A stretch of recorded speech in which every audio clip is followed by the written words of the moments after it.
All right, we're gonna go through equipment. Me, for instance, bull ropes. A lot of guys ride with Brazilian ropes. Some of them ride with American ropes. I'll start with American. I'll finish with an American. I get mine. There's a lot of bull rope makers out there. You just find what fits you, how you like them. Mine's a Barstow. Pretty plain Jane, pretty simple. I don't put a whole lot of thought into riding bulls, and I see a lot of guys carry 2 or 3 ropes with them, multiple things. I've got one rope, one set of everything in there. If something of mine breaks while I'm at an event or at a rodeo, I have to borrow it. I figure if you carry multiple bull ropes, then and try to figure out you ride with one time and then you ride with a different one. As long as you do it right, you can ride them with a flank rope. So I don't put a whole lot of thought into it. Whatever feels good to me. And a lot of times, guys will see my ropes. I will ride with one until they're wore, slapped, plumb out. This one, it's not wore out, but it's getting there. And when they start getting broke down, that's when I really like them. I tie my end in there where it stays in there, and when they start breaking down, it stays a little better. So the rule of thumb, if you're first starting out, you've never been on bulls, I do everything in this world right-handed except ride bulls. You use your more dominant hand to balance with, that way you have more control over it, because pretty much all this hand has to do is lift, push, and hold on. So, I mean, it's got an important job, but your free arm gets you bucked off more than anything. So I always tell people, if you're right-handed, if you ride right-handed, you do everything right-handed, ride left-handed. If you ride left-handed, you do everything left-handed, then you ride right-handed. Just use your more dominant arm to balance with. Sometimes that doesn't work, but that's a good rule of thumb starting out anyways for someone who's never been on and wanting to start. Then you get you a set of, you got to have some bails.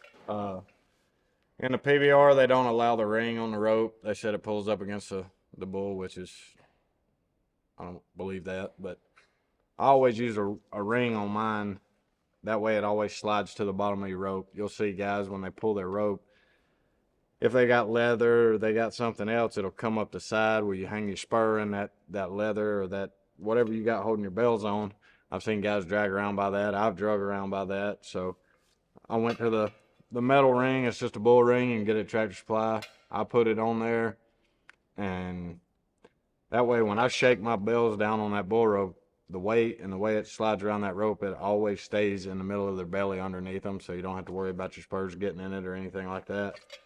I've rode with the same kind of rope since I've started. I get the X braid, so you don't have sliders or keepers slide. You got to slide around and everything. You don't have to move them. Put your knot where you want it, however big the bull is. Sometimes I ride with a pad, sometimes I don't. Just kind of depends how I'm feeling. I've got a plate in my left hand, so a lot of times now I do ride with a pad, because right where the plate's at, I got a screw backing out. So right where it pulls down into my hand is right where the screw's backing out. It'll pinch my hand a little bit if I don't have a pad on there. But as you can tell, there ain't much pad. That's not very thick. I don't like big pads. I like to, and another thing is, I see a lot of guys with great big old handles, and what I mean by that is my handle's long, but when you set it flat, mine's about a 3-finger gap in it. You'll see some bull ropes, them guys will have 4 or 5-finger gaps in them. I never liked it. Mine, I like being able to feel it pulling down in that bull. When they pull it, I want it to pull down on my hand. Because if it doesn't, if you got a big old riser on your rope in here and it sticks up, well, it doesn't ever pull that tight on your hand.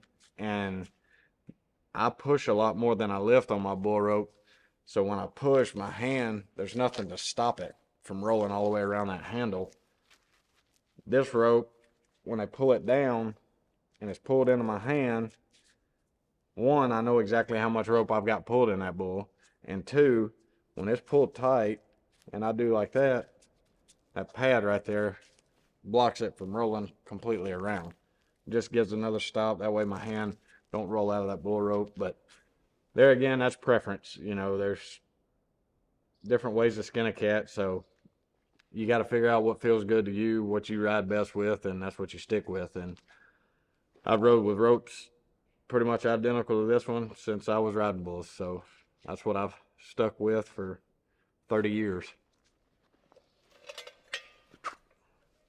And these bales are probably older than most kids riding now. I've had these bales, these same two bales, and you can tell if you look close, I've had to weld them back a few times where they broke and things, but I've had these same two bales since I was probably 15 years old.